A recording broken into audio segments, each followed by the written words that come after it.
This episode is brought to you by Dead Man's Wire, the new film from Roquet Entertainment. Dead Man's Wire is the incredible true story of the 1977 kidnapping that turned an aspiring entrepreneur into an outlaw folk hero.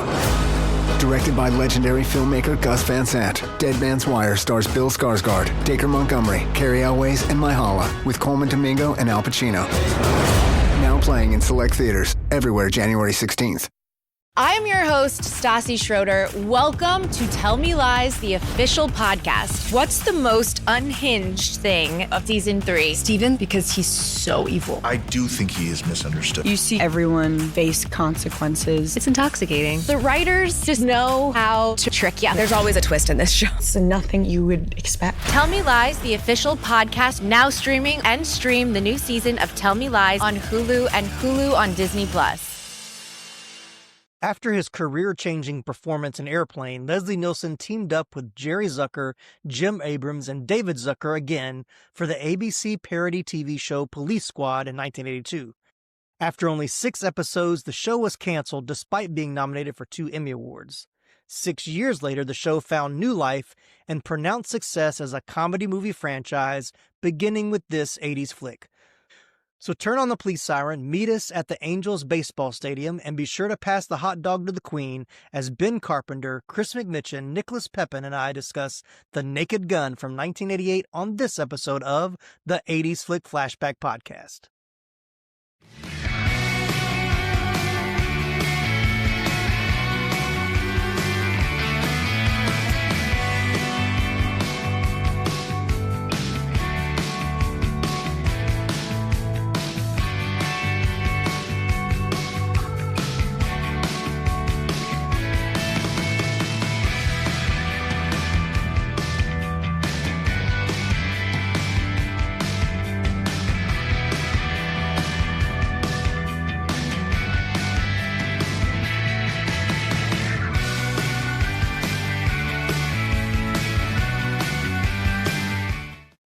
It was a Tuesday. I was working the podcast beat. The air smelled like cheap microphones and stale coffee. I needed to crack the case of the 1988 classic, The Naked Gun, but I couldn't do it alone. I needed a squad. I rounded up the usual suspects. First, a man who sings the national anthem better than Enrico Palazzo. It's Ben Carpenter. How you doing, Ben? Oh, I don't know about that. Maybe, well, it's a low bar. So, yeah, maybe a little bit better than Enrico Palazzo. I'm doing great. I'm glad to be back. Yes, glad to have you back. Next, a man who is ready to tackle Reggie Jackson to save the Queen of England. It's Chris McMichen. How you doing, Chris? Doing great, Tim. Always glad to be here with you guys, chat about some 80s flicks. Yeah, let's do it. And finally, returning to the precinct, a man who drives like he's in a student driver car with no brakes. It's Nicholas Pepin. How you doing, Nicholas? Hey, nice beaver. Thanks. I just added stuffed. I knew that was going to come out at some point. I tried not to work it into the intro in any way, shape, or form because I knew it was going to be there. But yes, welcome to the 80s Flick Flashback Podcast. I am your host, Tim Williams, and excited to talk about another funny movie, as I mentioned in our last episode where Nicholas and I discussed Airplane. After the year of 2025, I wanted to start off the new year with some comedies. So it's our Just for Laughs January. We did Airplane our last episode. We're continuing the insanity with The Naked Gun, Files from Police Squad, and in a couple weeks we'll tackle Police Academy. So glad to have these great co-hosts. Glad to have Ben back after a little hiatus. Glad to have him back. Good to have Chris and Nicholas back as well. So let's jump right in, fellas. I'll start with you, Ben. When did you see The Naked Gun for the very first time? Oh, Theater, video? Yeah, definitely in theaters. Yeah. I was a huge fan of this style of comedy in the 80s. And I was probably there opening night. What about you, Chris? Actually did not see this one in the theater. I remember renting it at a Blockbuster video, as many of us probably remember good old Blockbuster. And I'll say for sure that after I rented it once, it was on my high list rentals immediately after. I rented it several times after that time. Awesome. What about you, Nicholas? I definitely didn't see it in the theaters, but I do remember watching it pretty soon after it came out on rental. Probably over at a friend's house, maybe on HBO, but it was definitely, a rental. Yeah, I did see this one in theaters. I went with a friend of mine, Derek Deal. Shout out to Derek if he's listening. When we were living in Maryland, and it was one that he definitely wanted to see. I mean, I wanted to see it too, as Nicholas and I talked about. Saw Airplane and Airplane 2, the sequel, repeatedly on HBO as a kid, so I was very much familiar with this style of comedy, and was looking forward to it. And man, we laughed so much watching this movie. And then when it came out on video, I know we rented it the following summer and probably watched it at least once a week, like that next summer. So yeah, excited to cover this one. How long has it been since you rewatched it before rewatching it for the podcast? We'll go the other way this time, so start with Nicholas. How long has it been, Nicholas? In the last year or two, I did a parody movie bracket over on Pop Culture Roulette, and Yep, this one, yeah, this one, Naked Gun finished really high. If it didn't win it, I can't remember exactly who won it, but I decided to rewatch it for that. I was like, wow, man, I've seen it many times, but it was one of those like watching again for the first time in, a while. Man, this is so good. So good. Yeah. What about you, Chris? Yes, it wasn't long ago for me, within the last year, because when all the hype started coming out and I saw the trailer for the new Leslie Nielsen version, and I was really excited about, a new Naked Gun on the forefront coming back to theaters. And I thought, well, you know what? I'll get a chance to, while I'm waiting on that one to come out, I'll go back and check out the original. And so I did. I found it on Paramount Plus and gave it a look within the last year. Gotcha. I think you meant the Liam Neeson. You said the Liam Leslie Neeson. Nielsen. Yeah, I'm sorry. Liam Neeson. Sorry. Didn't It's want to late, confuse man. anybody out there. For me. So, right. What about you, Ben? It had been a while, probably, most, when you ask me that question when I'm on, it's usually the last time I watched it with some of my kids. And I think I showed this to my kids, maybe 8 to 10 years ago, watched it then. But I did watch Police Squad, all 6 episodes recently. Okay. But no, we didn't watch the movie. We did go see the new Liam Neeson movie, though. Yeah. Well, maybe we'll talk about it towards the end. So, but yeah, I watched it probably about 6 or 7. No, yeah, probably like 5 or 6 years ago. I was actually in Jacksonville visiting Ron, who was on the podcast a couple of years ago. And I was working, I worked from home, and it was during the day. We were doing something that night, and I was working in his living room and was like going through the different streaming channels. And I think it was on like either Pluto TV or one of the streamers, one of those channels that have like with the commercials. Like, man, I haven't watched Naked Gun in a long time. And so I watched it and just remembered how funny it was. It had been a long time since I'd seen it before then. I own the 3-pack Blu-ray now, so that was how I watched it for this one. But yeah, so it's been a minute. So, but a good rewatch, and of course we'll talk about how much we will rewatch it again towards the end. So, all right. So as we did in the last episode, we got a new little feature before we jump into story origin and pre-production. Do a little different this week. Last week was just Nicholas playing the game, but we're going to do a little how did it get made trivia games. The guys did not know, maybe Nicholas knew, but Ben and Chris were not aware of this. But I'm gonna let them work as a team. They can discuss their answer, but it's true or false. So it's not, shouldn't be too tough. But these are a few facts about how the movie got made. Let's see how much you know already before we jump into it. So, number 1, true or false? The studio forced the creators to change the movie's title to avoid confusion with the Police Academy franchise. Sounds plausible to me. Does sound plausible, but it also sounds like he's trying to trick us. So maybe, I don't know. We'll see. What do you think, Chris? I don't know. It has that Police Squad stuff from the original series in there, so I don't know. I'm gonna. If I had to guess, if I was doing this one by myself, I would say false. I need a consensus here. True. I would say true. All right, Chris, you got to be the tiebreaker here. All right, I guess I would say false. Ben was right. It is true. The creators originally wanted to title it Police Squad, like the TV show was based on, but Paramount Pictures felt the name was too similar to the Police Academy movies, which had already released 5 installments by 1988. They were forced to brainstorm a new title. The Naked Gun was chosen from a list of 20 options because, as David Zucker said, it promised so much more than it could ever possibly deliver. So, which is like, why did they name it the Naked Gun? So, yeah. All right. Not start off great, but we'll see. You can rally. Here we go. Number 2.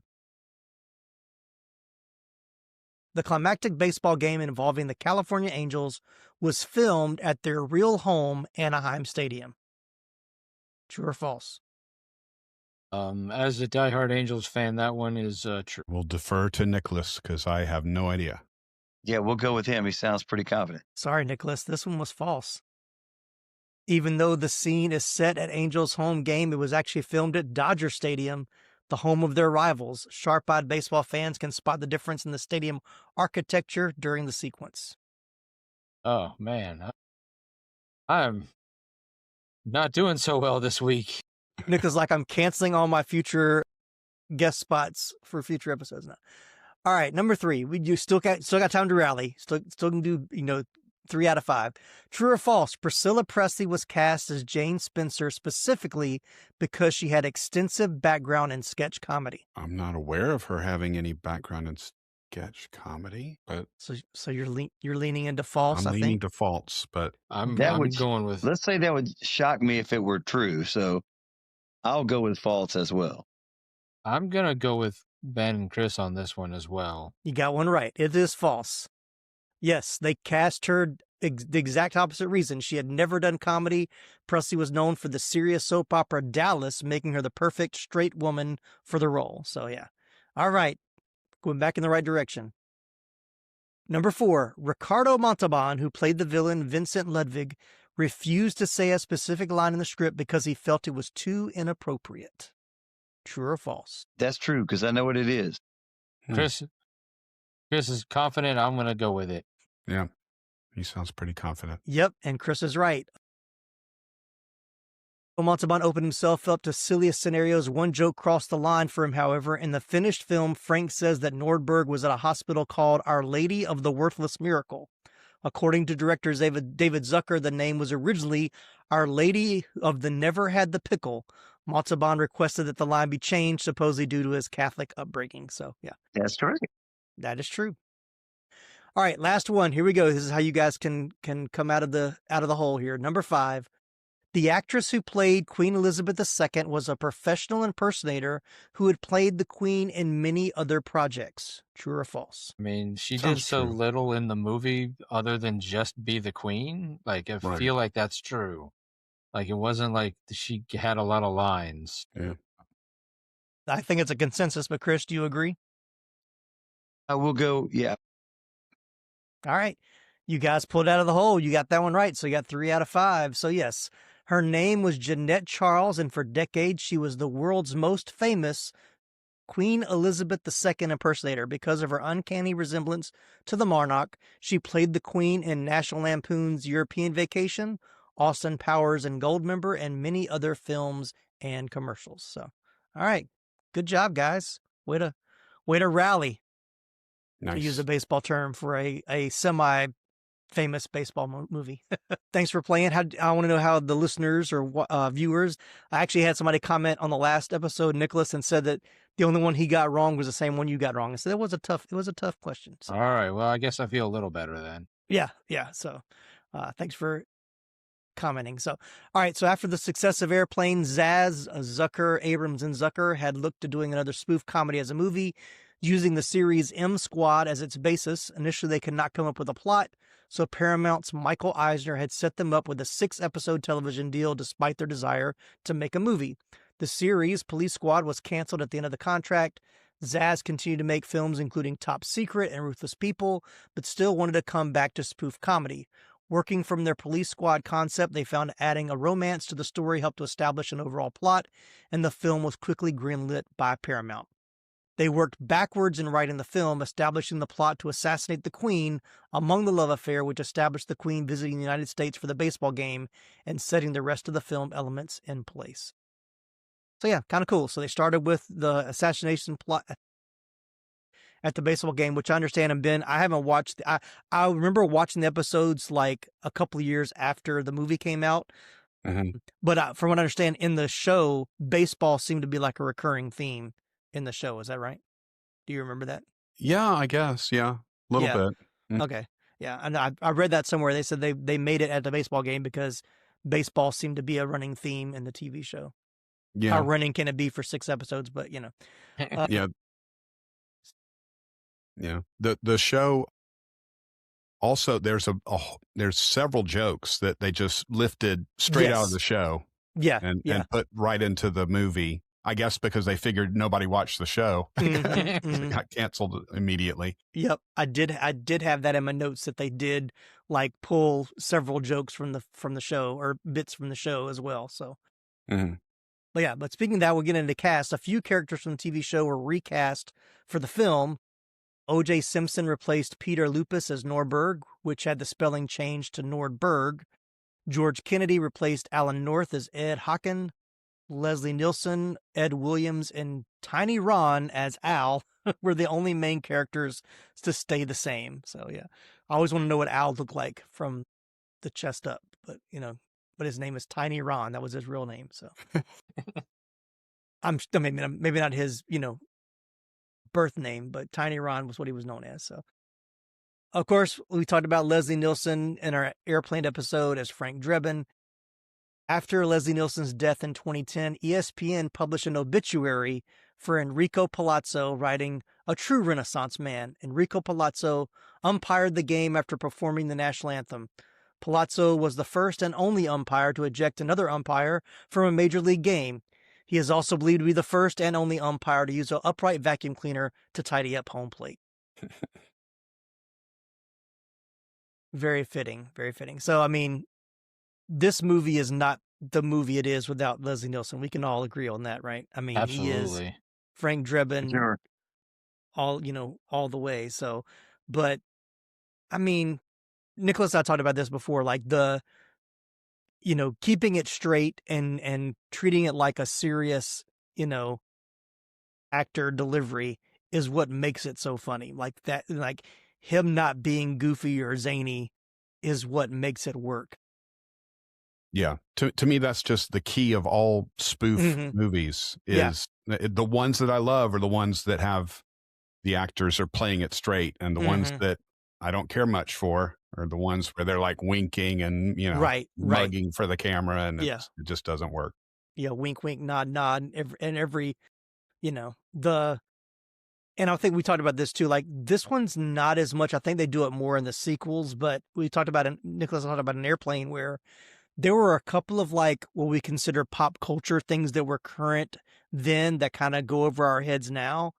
But this one, I think, still kind of keeps it where there's not too much that's like, of course, the baseball players, probably most people wouldn't know them now, but a lot of the jokes still work. They're not trying to be current with the jokes, like not trying to be, like I said, the more current ones are trying to work in those stuff that is current or, more current pop culture references, which I think is why I can go back and watch Naked Gun and Airplane again and again and again, because the jokes you don't rely on what was happening at the time to get the joke. There are a few, of course, but it's not that heavy. Right. It's hard to be the straight man too when you're the butt of the joke all the time. Yeah. I mean, it reminds me a lot of this series of movies, and his portrayal reminds me a lot of Peter Sellers when he did the Pink Panther movies, because he was always the butt of the joke all the time, and to not realize that he is and do it so well, it's just it's art, man. It's good. Yeah. I do like those moments where it's like he realizes that he's done something completely stupid and he has to hide it or try to move on. So it's that's always a fun character to see. Kind of like the Get Smart. I think we talked about that a little bit. They used some Get Smart stuff in there too. All right, moving on to Priscilla Presley as Jane Spencer. As we mentioned before, Presley had originally been offered a role as one of the leads of Charlie's Angels. She turned down the role because she disliked the show. She made her TV debut as co-host of Those Amazing Animals in 1980. In 1983, she had her first professional acting role on season 2 episode of The Fall Guy. She then wanted to play on a television film titled Love is Forever, starring alongside Michael Landon. After the TV film aired, Presley took on the role of Jenna Wade in the primetime soap opera Dallas. As the third actor to portray Jenna after Morgan Fairchild and Francine Tacker, she played the role for the longest of the 3 after the character was expanded and Presley became a series regular. 1988, after 5 years, Presley left the show. During her tenure on the series, she was also offered the role of Bond girl Stacey Sutton in A View to a Kill in 1985, but she had to decline the role due to scheduling conflicts. The role ultimately went to former Charlie's Angels star Tanya Roberts. Do you know, another like, did you do any research, but do you know who the original pick was for Jane Spencer role? The actress. She was a 10. It was Bo Derek. Yeah. She turned it down. So, but I like Priscilla Presley better. I'm not a big Bo Derek fan anyway. So, yeah. All right. Any thoughts on Priscilla Presley in the role? She, yeah, I thought she, well, I mean, she got it. She got how to, she played it straight too. Yeah. Yeah.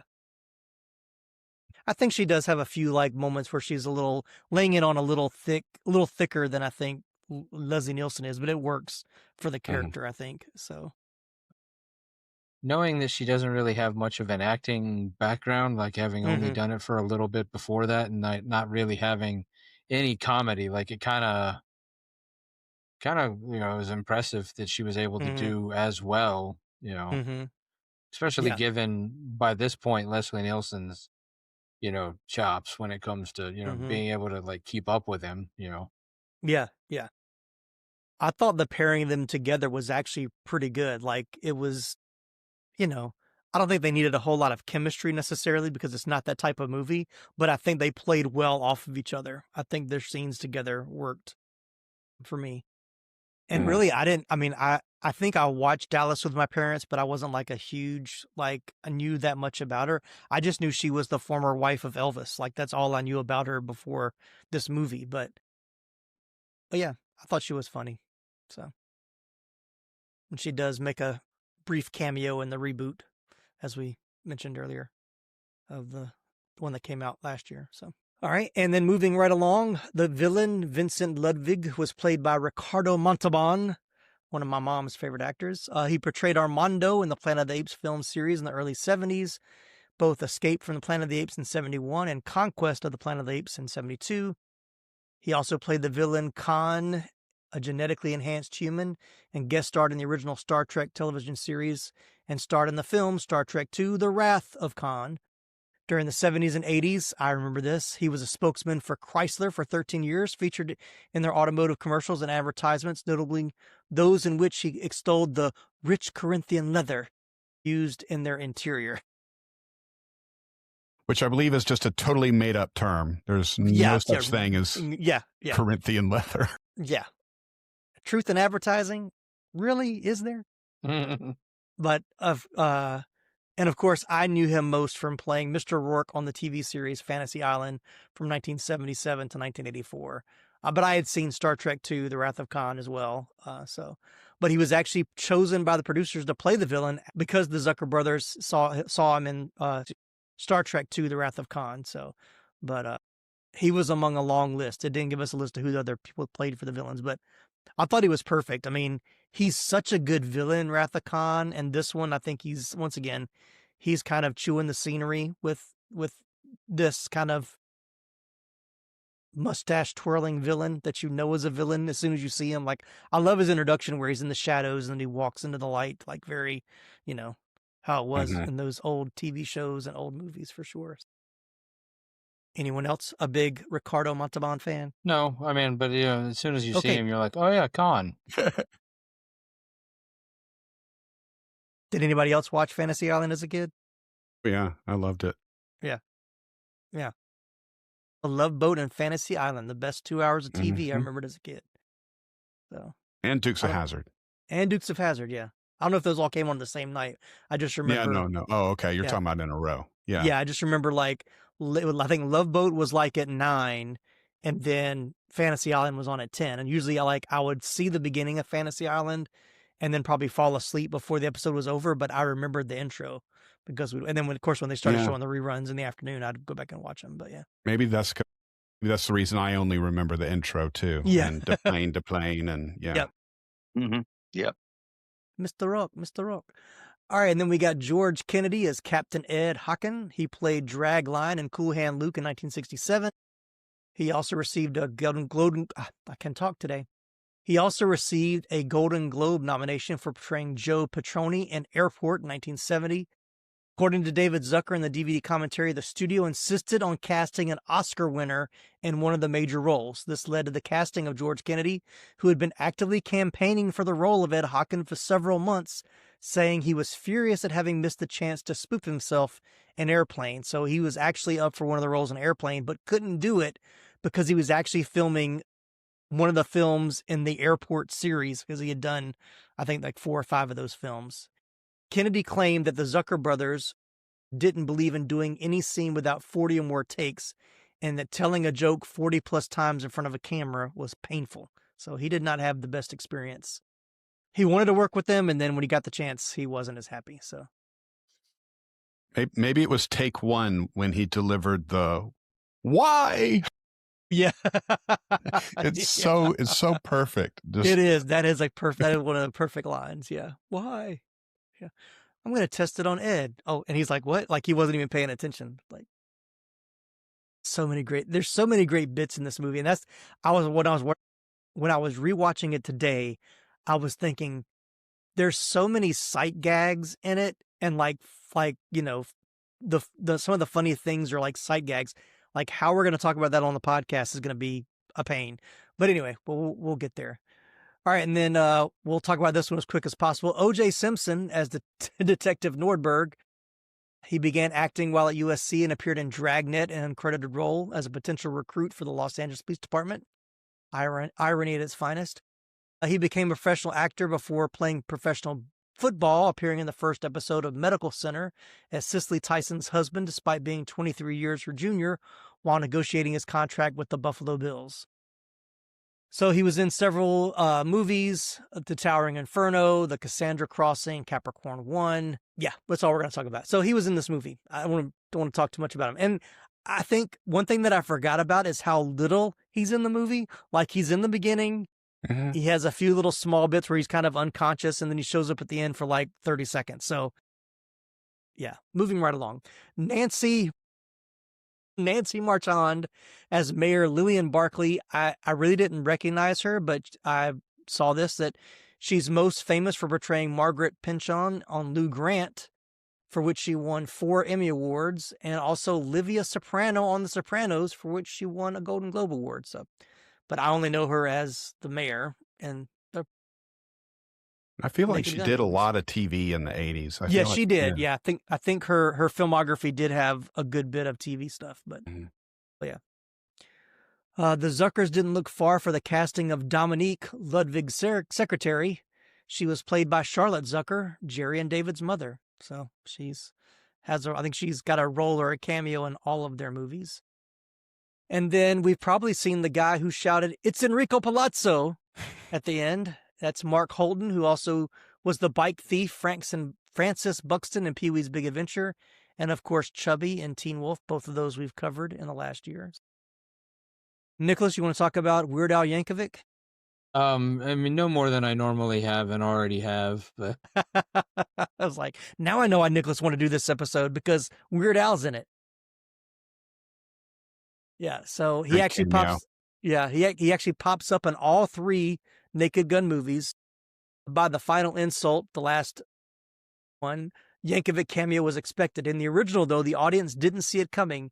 Neither did the dates that Yankovic brought to the movie.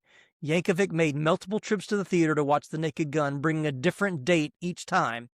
The comedic musician neglected to tell his dates that he was actually in the movie, so the ladies were even more caught off guard than Leslie Nielsen when they got to the scene at the airport where Weird Al steals Frank's thunder.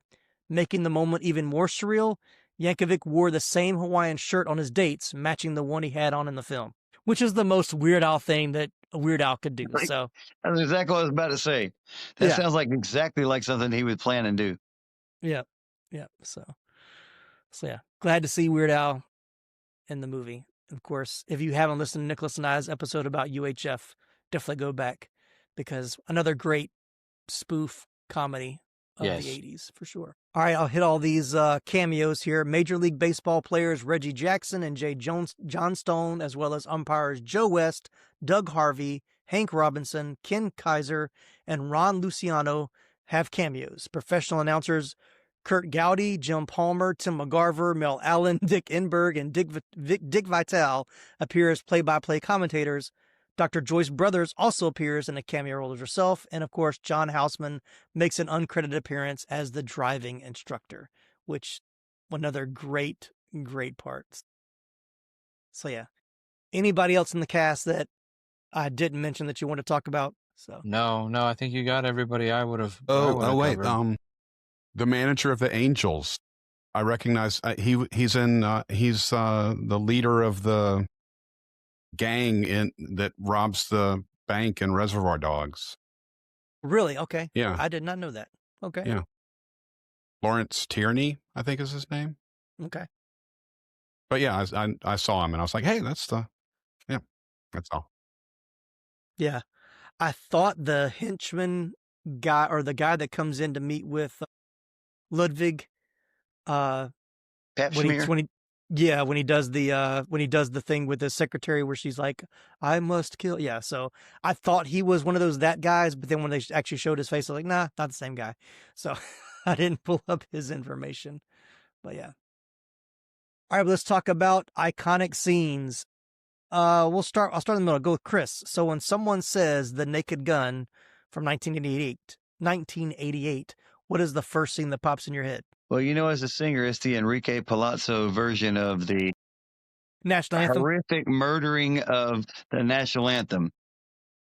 Yeah, that thing is just, and it's weird because it's bad and it's funny, but it's really just horrible. Yeah.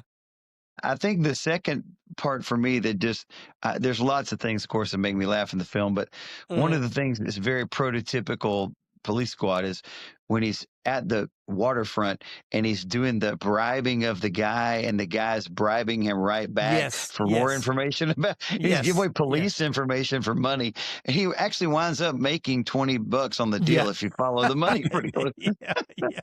Can you spot me 20? That scene just is hilarious to me. So yeah, that was a great bit for sure. Yeah. All right, Ben, what about you? When somebody says Naked Gun, what's the first scene that you think about? Well, if I'm being honest, it's, hey, nice beaver. That's the first thing that pops into my head. Pretty iconic. But, watching it again this afternoon, it's funny. I mean, it's just totally different things that stand out when you're watching it again for the first time in a long time.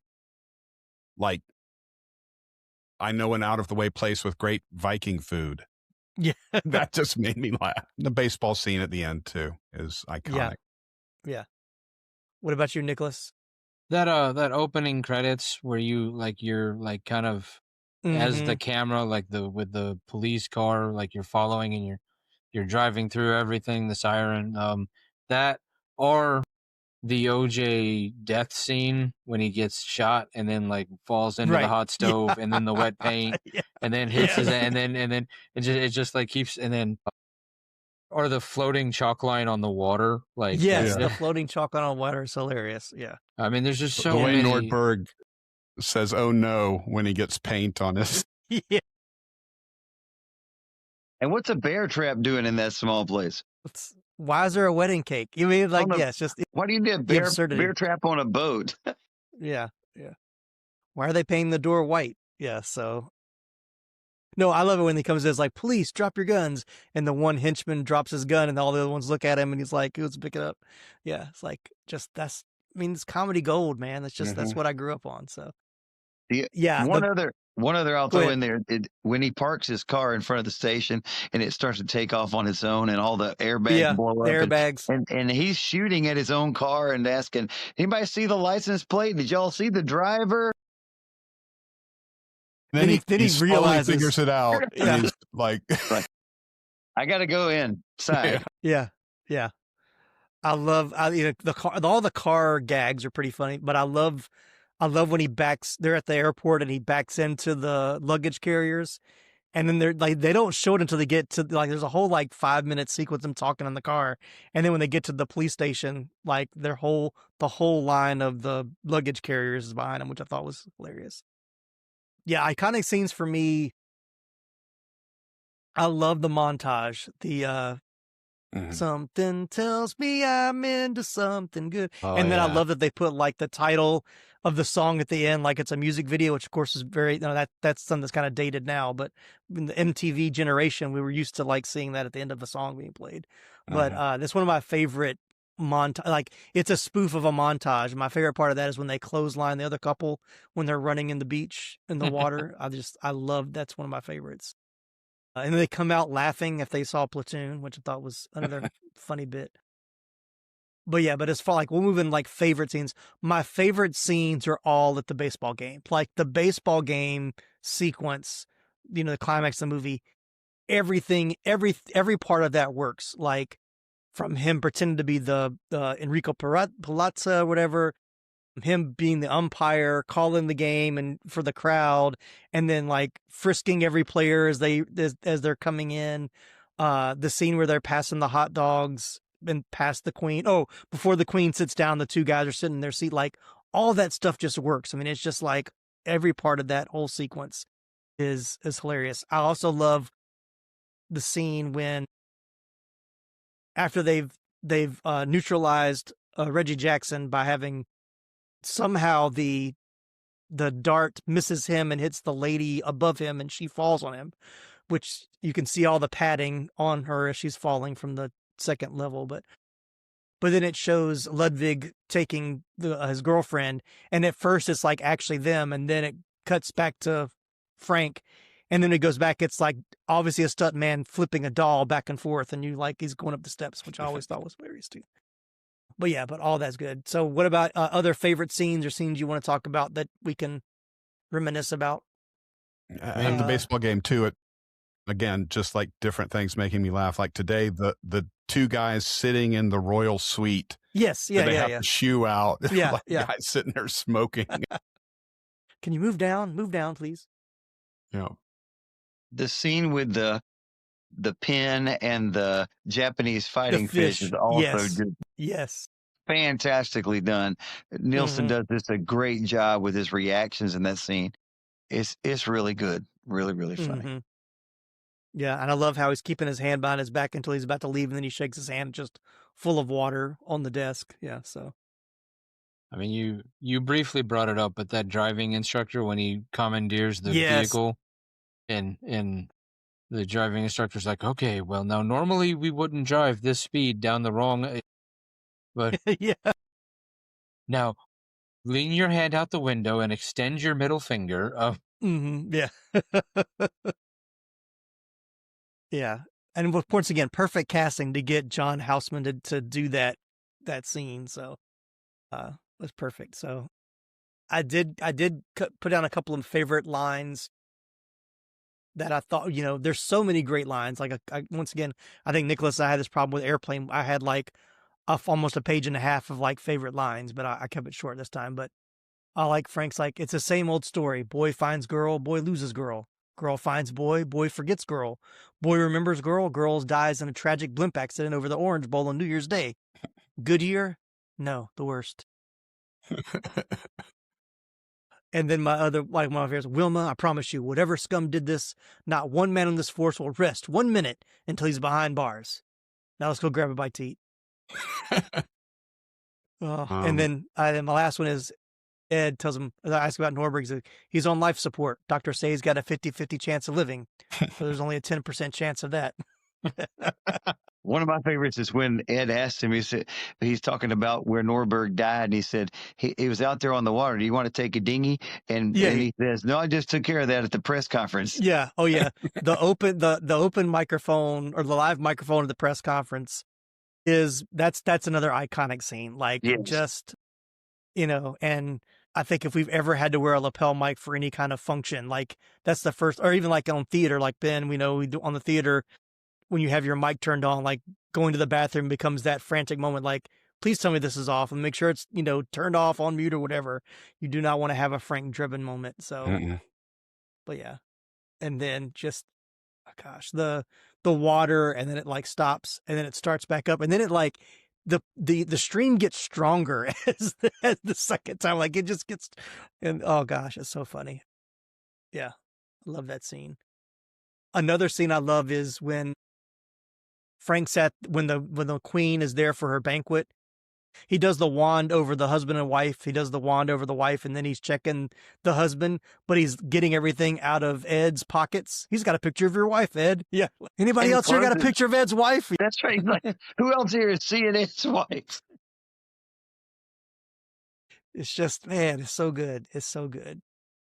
Well, when one of the things, the cold open when Drebin just is randomly attacking Gorbachev, Idi Amin, and Yasser Arafat, like one of probably the most dated jokes in the movie, because who other than people our age, who remembers any of those people?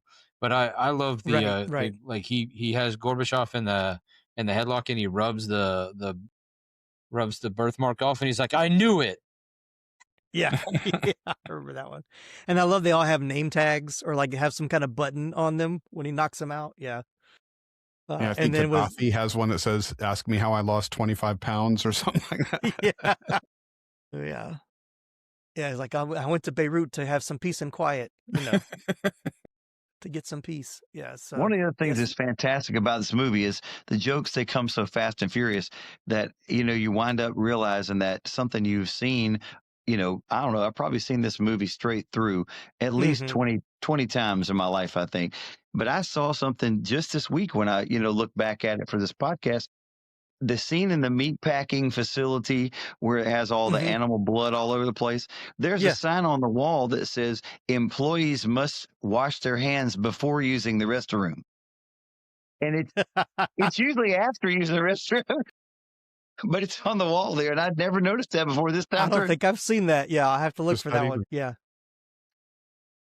This movie helped me to become that like watching the background, like seeing those signs, those kind of like little subtle things. Like even at the beginning when Nordberg's at the docks, and like they're the different, there's like the different barrels have different names on them. Like, I don't know if they were intentional or not, but I was looking to see what's the name on there, what's the name on that one. And when they're pulling the airline luggage, like the name of the airline is like Dyn, DYN Airlines. And so I was like, it's supposed to be like Dyn Airlines, but anyway, DYN.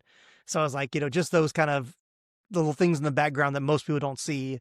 And there's one that I remember seeing, but it was in one of the notes or one of the websites about when Frank and Jane are in his apartment and she's cleaning out his refrigerator. When she leaves, and it's a close-up shot of Frank's head, but the cheese on top of his refrigerator starts to move, like starts to wiggle away, poltergeist style. Yeah. I was like, there's like those just like behind the scenes stuff. Yeah, it was great. I have a thing about like spoiled milk because I had a bad experience with spoiled milk when I was a kid. So that scene where he's pouring the milk in the glass, just. Yeah, I'm like, I can close. I can watch blood splatter over anything, a kind of horror movie, but you show me curdled milk, and I'm like, I can't take it. All right, well, let's talk about some trivia, maybe think of some other scenes as we're getting into this. So we kind of referenced before about how, of course, it's a spoof of different movies and detective TV shows. So the Charlotte Rampling and Robert Mitchum movie Farewell, My Lovely from 1975 was where the scene of Priscilla Presley gliding down the stairs from the second floor. She's even wearing the same type of dress as in the movie. The assassination attempt on Charles de Gaulle in The Day of the Jackal from 1973 gave them the idea for the assassination plot against Queen Elizabeth II. They also reference Mad Magazine, the Dirty Harry movies, and the cop series M Squad as other cited sources of satirization. The conversation between Ricardo Montalban and Ray Burke about sensory-induced hypnosis is a direct spoof of a scene in Telephone from 1977 where Charles Bronson is offered a demonstration on drug-induced hypnosis. And then I think I mentioned earlier about the TV series Get Smart. You'll notice a few parallels to The Naked Gun. Not only do both center on a bumbling authority figure, but some jokes are suspiciously similar, like the shoe gadgets. It's hard to say how much of The Naked Gun might have been inspired by Get Smart, but at least one joke supposedly came straight from that show's co-creator, Mel Brooks. At the baseball game, Frank goes undercover as an umpire, accidentally getting struck in the head with a bat. Reportedly, Brooks himself suggested this sight gag, which made it into the movie. Funny to think that Brooks would later direct Nielsen and Dracula, Dead and Loving It. So, yeah, I'd read that in a couple places that Mel Brooks gave him that idea of getting hit with the bat. Anything to say about about Mel Brooks being a part of the process? I think Mel Brooks was kind of inspired by what the Zucker brothers had done with Airplane, because even his movies became even more like spoof parodies than what he had done before then. At least from what I know, I'm not a Mel Brooks, aficionado. Would Spaceballs be what is if you didn't have Airplane? Right. Yeah. And I mean, I think, in my opinion, Mel Brooks was better before he maybe went that direction. Yeah. Maybe when he was doing his own thing, the way he did it was better than when he was trying to do the Airplane style comedy. But yeah. So this next bit of trivia is for Nicholas. Here you go. The filmmakers, being Wisconsin natives, wanted to use the Milwaukee Brewers in the climactic baseball game, but Major League Baseball granted them the Seattle Mariners instead. Director David Zucker said, "We wanted the Brewers. We applied to the MLB, and they said you have to take the Mariners. I think we were trying to help the franchise. That was a weak franchise at the time and must have been weaker than the Brewers." Yeah, in '88, yeah, the Mariners would have been Not that you're a big Milwaukee Brewers fan, but you... No, I mean, in '88, well, the Angels were kind of a weak franchise in '88 as well, although they had a pretty good year in '86. Yeah. No, I mean, the Mariners would have been a weak franchise in '88. The Brewers wouldn't have been much better. But, they didn't really use, other than Reggie Jackson, they didn't really use any real baseball players anyway, so. Yeah.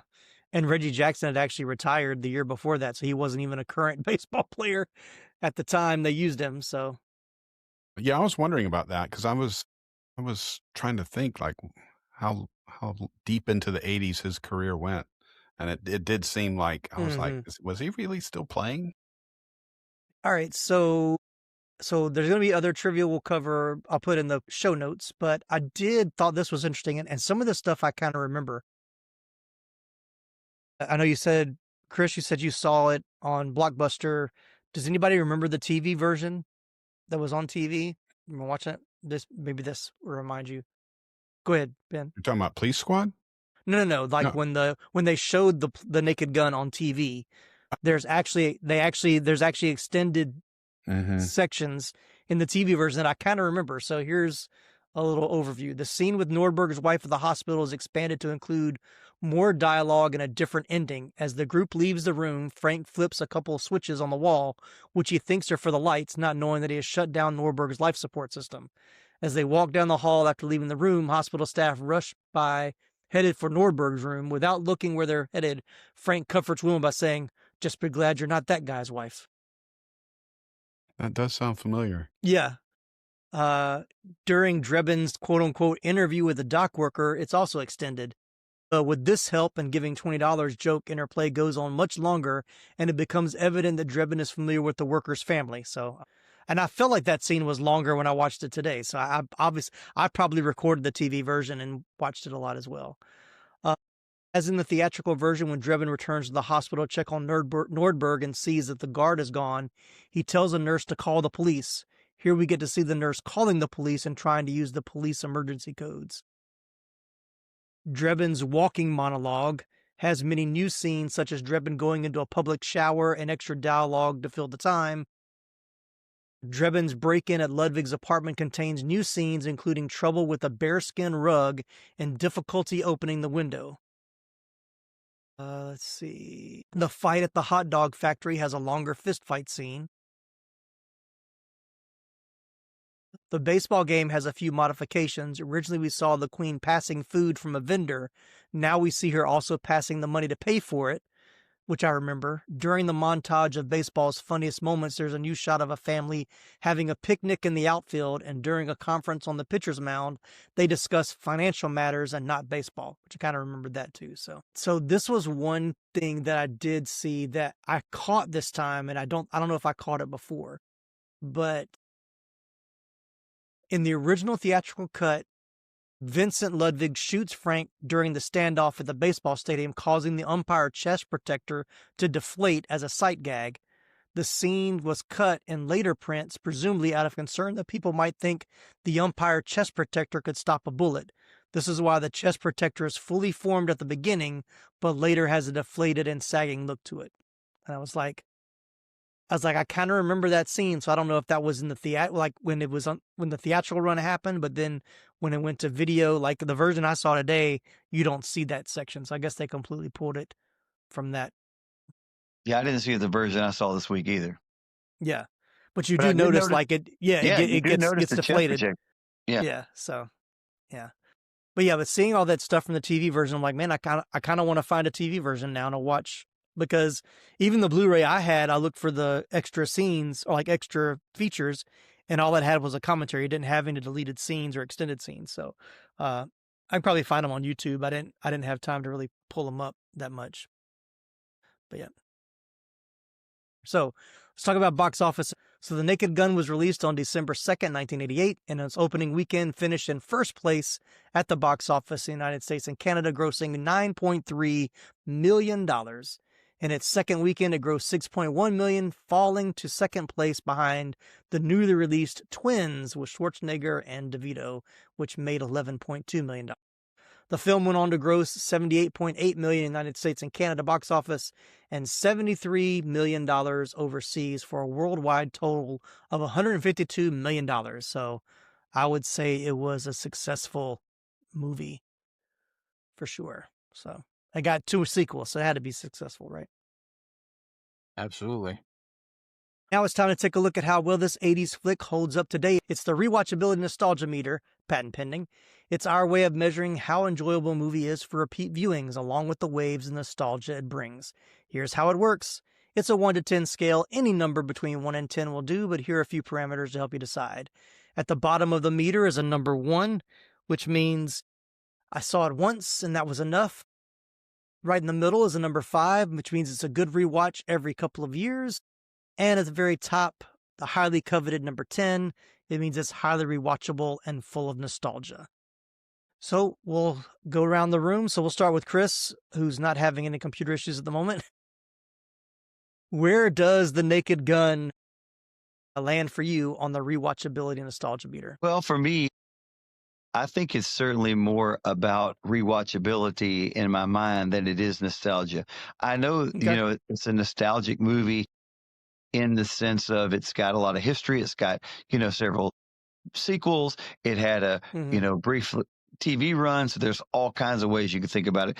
And now it's had a posthumous to itself new movie came out this year, right? Last year. And so it's got a lot of nostalgia. But for me, it's all about the fact that when I watched it, even this week, I found myself just belly laughing out loud, hard laughs, even though some of the things I know they're coming, right? That's when I think that you understand that things are truly just beyond funny, that you know it's coming and it still makes you audibly just laugh out loud. And there's a lot of that in this movie. So for me, it's probably about an 8.5. I really would, I wouldn't mind watching it at any gathering, bring it on. Let's have some fun and just enjoy the humor of it. Yeah. All right. What about you, Ben? Where does it rank for you? Yeah. No, I agree. I think that's a fair assessment. I put it at about a 8.5, maybe even a 9. Okay. Just because, I'd go watch it again right now. It's just, I don't know that it makes me laugh like it used to. Yeah. Yeah. But I still I smile all the way through it. And like I said, new things make me laugh that and I notice other things, and it's a great one. Yeah, I found myself like knowing saying the lines with it a lot at the beginning because I remembered a lot of the lines as they were coming. But the parts that I really laughed out loud, like actually laughed about, were at the end in the baseball. That's why the baseball sequence is my favorite, because that's the one I really laughed in those sections. But like you, the rest of the movie I'm just smiling because I remember I know it's funny, but it's not necessarily laugh out loud funny like it was the first time watching it. So, Nicholas, are you able to say anything? I can see and hear you, so I don't know what. I mean, can you hear me? I guess not. We can't see you or hear you, Nicholas. Okay, that's even though weird. he says he can see and hear us. I say he's messaging. He's typing. Maybe he's going to type. So this is why I don't do live podcasts. He gives it an 8. All right, Nicholas gives it an 8. So sorry for those listening to the podcast. We're having some technical difficulties, but Nicholas is here. We just can't see or hear him, but he gave it an 8. And I'm going to round it out. I'm going to give it an 8 as well. So I think 8.5 is pretty much where we are. I think it ranks high for me nostalgia. Like I said, I remember seeing it as a kid. I remember watching it over and over again. As a preteen, 88, I was, that was going into like my middle school years. I will say, like, watching it again, I forgot how much innuendo and like sexual references are in it that I don't think I really like got that much as a kid or understood that much as a kid. But I was like, yeah, this was a real PG-13 movie of the 80s. So, but yeah, definitely. But it is one that I haven't got to rewatch a whole lot over the last couple of years, but it is one that I'm willing to watch. I'm kind of like Ben. I would watch it again tomorrow. And it's an hour and 25 minutes. It's not like it's taking up a lot of my time either. So it's a good, quick 90-minute watch. I appreciate that so much these days, where every movie seems to think it needs to be 3 hours long. Yeah. So, all right, before we wrap it up, just real briefly, I know and Nicholas, you can type in your response, but I think we've all seen the reboot. We don't normally talk about reboots, but any like 30-second thoughts on the reboot? How did you like it, not like it? It was okay? It was okay. Yeah. It made me laugh at a few parts. And I thought it came pretty close in a few parts to recapturing sort of the like I've said, the right way to do this kind of parody. Yeah. Liam Neeson was a good choice. Yeah. But it kind of lost steam. It started out a lot better than I thought it ended up. Yeah. What about you, Chris? I know Chris reached out to me because I had already seen it when he was going to watch it. So yeah, I liked the way it tried to, at least keep the vibe of the first one. The humor was very much in the same vein, like when he first came upon that car accident and he takes all this time putting that glove on, and then he just starts handling all the evidence with his non-gloved hand. Those kind of things. I mean, that's really with keeping with the framework of the first movie. I didn't like necessarily the plot of this one as much, the believability of it wasn't really there for me as much, which made it stumble a little bit. I agree toward the end of the film, but I really enjoyed the humor in it. And, I certainly hope that they do another one. He did a great job as lead. So I'm all about, let's see it again. Yeah. I actually went to the theater to see it. We missed the first couple of minutes. We didn't miss a whole lot to wasn't a lot to miss the plot, but basically what we missed, we saw in the trailer of the bank robbery scene, which he reveals himself. But I laughed. I enjoyed it at the theater. I rewatched it again once it came on Paramount, and I was like, it's not as much fun the second time around watching it as the first time. There were things like you said, I appreciated some of the nods to the original that they gave, trying to keep in the same vein. There was some stuff that was like a little too weird for me. It's like some of the more the whole snowman scene was just the snowman scene was like, what? Nicholas said he loved it. It was a worthy sequel, not as good, obviously, but still very good. So yeah. But yeah, I mean, I think if you haven't seen the new movie, the reboot, I would say see it if you've liked the original. Like I said, I think they do a decent job. Of course, nothing's going to replace the original. There's only so much you can do with those kind of recycled jokes you only do so many times. I know we didn't really talk much about it, but do you remember any of the specific bits that were pulled from the TV show that were in the movie? I don't remember anything specifically. But there was a bit that they did on the TV show that I think they should have redone in the movie, and that's every episode of the show ended with a fake freeze frame. Freeze frame, yeah, I did read that. Yeah, that they didn't do that. Where like most of the characters would freeze, but then something would be going on in the background, or one of the characters wouldn't freeze, and it was always it was really funny. And I don't know why they didn't revive that.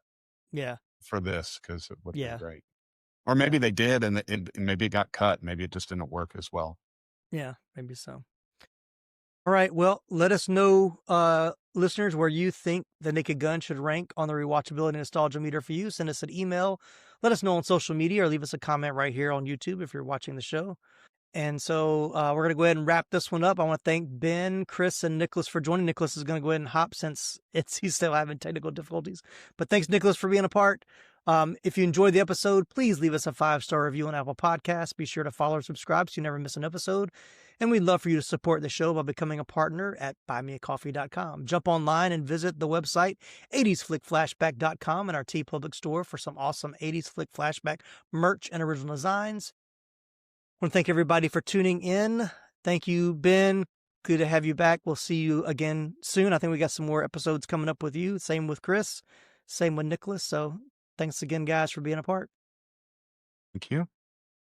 I'm Tim Williams for the 80s Flick Flashback Podcast. Cops and women don't mix. It's like eating a spoonful of Drano. Sure, it'll clean you out, but it'll leave you hollow inside.